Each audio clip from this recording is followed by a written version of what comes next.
안녕하세요. 방콕에서 부동산 에이전시 운영 중인 고마저씨입니다. 자, 오늘은 제가 원래는 다른 내용으로 컨텐츠를 다 만들었었습니다. 자, 그런데 그 내용보다 이 내용으로 짧게 얘기하는 게 더 나을 것 같아서 이 내용으로 이야기를 해드리도록 하겠습니다. 그 전에 제가 여행 갔다 온 내용부터 이야기를 드리면요. 제가 운전면허 척성검사 때문에 서울을 가게 됐고요. 가서 이 나라의 제도가 너무나 한심하다는 생각을 했었습니다. 제가 나쁜 얘기만 할 건 아니고 좋은 얘기도 할 건데, 적성검사 할 때 신체검사가 시력검사밖에 없더라고요. 자, 그러면 그 시력검사는 태국에 있는 안과에서도 할 수 있지 않습니까? 제가 태국에서 서울을 가려고 하면 저가항공을 타고 가도 최소한 50만원 들 겁니다. 그게 체류비 같은 게 생기지 않습니까? 그리고 한 번 가면 또 시간이 오래 있을 수밖에 없습니다. 그러면 고작 그거 하자고 어마어마한 비용을 쓰게 됩니다. 물론 저는 이번에 어떤 한 사람의 꿈을 이루어주기 위해서 갔고, 그래서 고생스럽게 여행은 했는데 뭐 만족스럽다라고 생각을 합니다. 근데 이 부분만 떼고 생각을 해보면 진짜 이런 제도는 바꿔야 됩니다. 제가 태국에서 가니까 50만원, 100만원이면 갈 수 있다라고 얘기하지만 미국에서 가야 되면 어떻겠습니까? 그거 잘못하면 운전면허 포기해야 돼요. 제가 여기서 운전을 하지 않습니까? 근데 여기서 일종으로 바꾼 겁니다. 그러면 한국에 바뀌면 안 되기 때문에 제가 간 거예요. 이런 짓을 왜 하는지 저는 도무지 이해가 안 됩니다. 그래서 이걸 조금 연결해서 이야기를 해드리면, 제가 이번에 한국을 6년 만에 갔고 일본은 7년 만에 갔거든요. 그러니까 한국을 마치 여행 가듯이 가본 겁니다. 그러니까 처음으로 그래 본 거죠. 왜냐하면 저희 집은 방콕에 있으니까. 제가 말씀드렸지 않습니까? 가능하다면 저는 방콕에서 끝까지 살 겁니다. 자, 그런데 이번에 한국을 여행 가듯이 가보니까 한국하고 일본 중에서 어느 나라가 여행하기 좋냐라고 저한테 물으신다면 한국이 한 3, 4배 낫다라고 이야기를 해드리고 싶습니다. 그런데 왜 일본에는 관광객이 넘치고 한국에는 관광객이 그렇게 안 넘칠까라고 얘기를 하면 제도적인 문제, 의식적인 문제 때문에 그렇다라고 이야기를 해드릴 수 있습니다.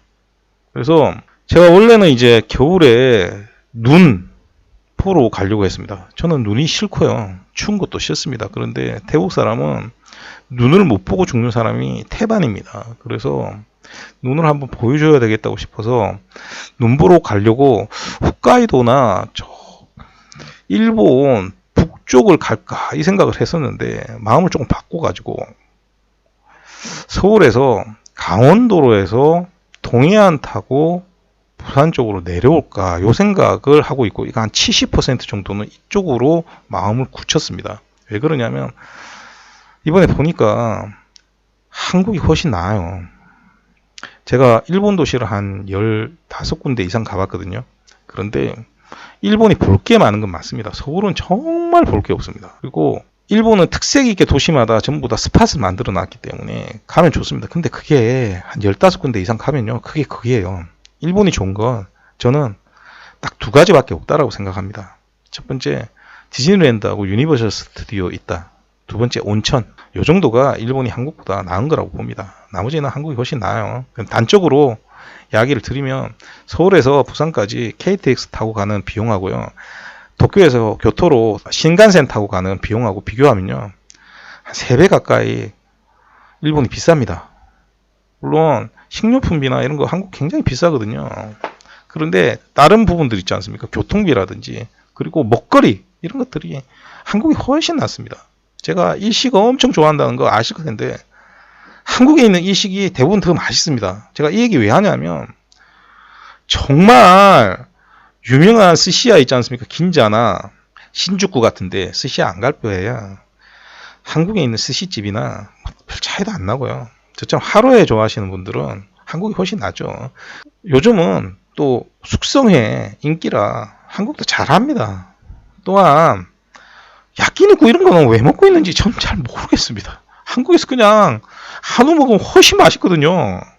일본 애들 130년 전에 고기도 안 먹던 애들이에요. 그 한국 사람들이 일제시대 때 이때 넘어가가지고 그때서부터 해방 이후에 만든 겁니다. 이 문화 한국 사람들이 만든 거지 일본 애들이 원래 전통 문화가 아니에요. 자, 그래서 한국이 훨씬 나은데 왜 안 되냐, 그 부분에 대해서는 제가 원래 만들어 놨는데 다음 영상 보시면 나올 겁니다. 그거 한번 보셨으면 좋겠어요. 이제 본격적으로 말씀을 드리면, 지진이 일어나고 그 수리를 해야 되지 않습니까? 근데 지금 바로 송크란이 있었기 때문에 대부분 송크란 뒤에 이제 이번 주부터 시작이 됩니다. 자, 그러면 이걸 어떻게 하느냐, 제가 먼저 좀 안 좋은 소리부터 하고 이야기를 하도록 하겠습니다. 뭐 해도 됩니다. 일단 저를 통해서 저희 회사로 콘도를 사신 분들은 이 방송을 틀을 필요도 없죠. 여러분들이 이해하실 겁니다. 저희들이 알아서 시기에 맞춰서 전부 다 진행을 할 겁니다. 자, 그런데 제가 오늘 방송을 만드는 이유는 뭐냐면, 에이전트 없으신 분들, 그러니까 에이전트가 달아난 분들 있죠. 처음에 계약할 때는 오냐 하다가 계약하고 나서 돈 받고 사라진 분들 있지 않습니까? 그분들 위해서 방송을 만드는 겁니다. 근데 이게 뭐 무작위로 듣다 보니까 가끔씩 제가 제일 한심하다는 사람들 있죠. 워크인 하는 사람들. 지가 직접 콘도 찾으러 다니면서 그래갖고 계약하면 잘하는 줄 착각하는 사람들 있지 않습니까? 이런 사람들이 이런 과정들을 전부 다 모르는 겁니다. 자기가 해놓으면 잘했다라고 생각하는데 제대로 된 거 없죠. 왜냐하면 건설사나 이런 사람들은 비용 줄이면 최고 좋은 거거든요. 자, 그래서 기분 나쁘신 분들은 안 보시면 됩니다. 제가 누누이 강조하지 않습니까? 자기가 집 사놓고 내 콘텐츠 왜 보는지 잘 이해를 못 하겠어요. 그분들은 제발 구독 끊고 나가세요. 자, 그런데도 불구하고 오늘 제가 방법을 가르쳐 드립니다. 먼저 저희 고객들은 아시겠지만 등기 칠 때로 돌아가 봅시다. 등기 칠 때 가끔씩 보면 이제 연락이 옵니다. 편지가 왔다, 또 메일이 왔다, 언제까지 뭘 집을 가져가시라. 그러면 제가 뭐라고 합니까? 무시하세요. 제가 알아서 계획 잡아 드리면 그때 하시면 됩니다. 아직 멀었습니다 라고 얘기를 합니다. 보통 6월에 완성된다, 그러니까 6월까지 돈 준비하라고 하지 않습니까? 그러면 보통 한 10월에 돈 내면 됩니다. 요거 해보신 분들은 아실 겁니다. 자, 일단 집 완성됐다라고 하면 주인한테 거의 연락이 오는 게 아니고 저희들한테 연락이 옵니다. 왜 그러냐면 저희들이 몇 개월 전부터 언제 완성되냐 다 물어봅니다. 그러면 2층은 언제 몇 월 달에 완성됩니다 라고 얘기하지 않습니까? 그럼 거기에서 한 1, 2개월 이렇게 상간에 완성이 됩니다. 그러면 바로 돈 내고 등기를 받으면 안 되고요. 요때 부르는 사람이 있죠. 직검사는 전문 업체를 부르게 됩니다.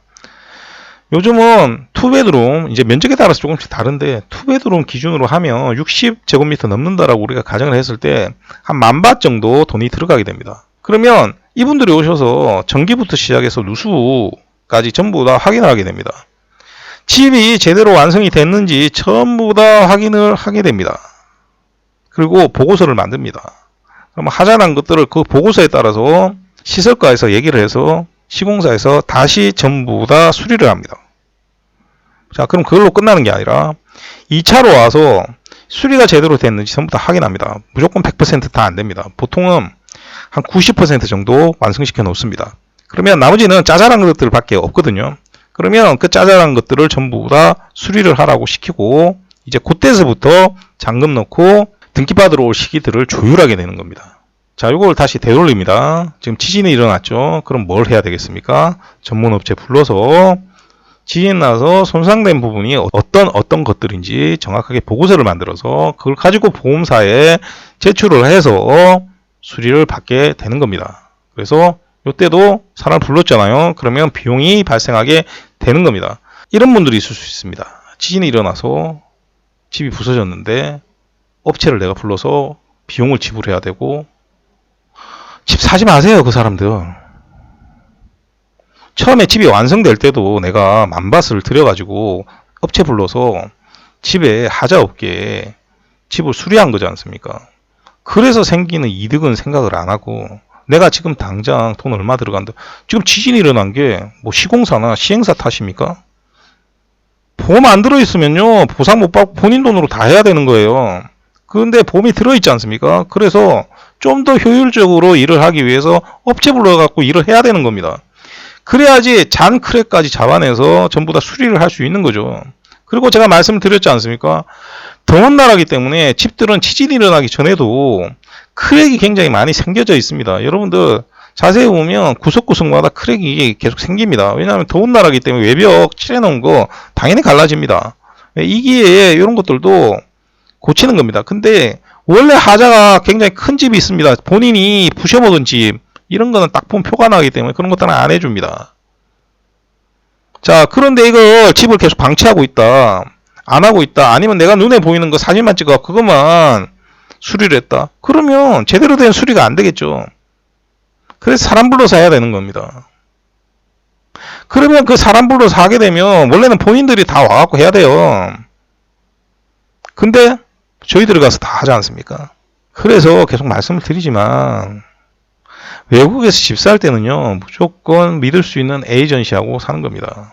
제가 제일 바보라고 생각하는 사람들이 워크인 하는 인간들이라고 했지 않습니까? 그 사람들은요, 그냥 아무것도 몰라요. 그냥 다른 사람들을 안 믿으니까 본인이 뭔가를 하면 잘했다라고 착각하고 사는 사람들입니다. 이런 얘기 해도 돼요. 그런 분들은 그냥 보지 마세요. 기분 나쁘면 안 보면 되잖아요. 내가 잘 샀는지 안 잘 샀는지 그거 확인하려고 남의 컨텐츠 왜 봅니까? 본인이 선택했으면 그대로 가면 되지. 그렇지 않습니까? 그래도 오늘 제가 어떻게 하는지 얘기를 드렸기 때문에 그대로 확인을 해서 여러분들 업체 불러서 하면 되는데, 더 중요한 건 뭐냐면 콘도마다 보상 체계가 조금 다르고요. 들어가는 서류가 조금 다릅니다. 근데 한국에 있고 그 서류 잊어버리고 그러면요, 보상 못 받아요. 다시 말씀드립니다. 보상 못 받습니다. 그래서 그런 것들 전부 다 확인을 잘 하시길 부탁드리고요.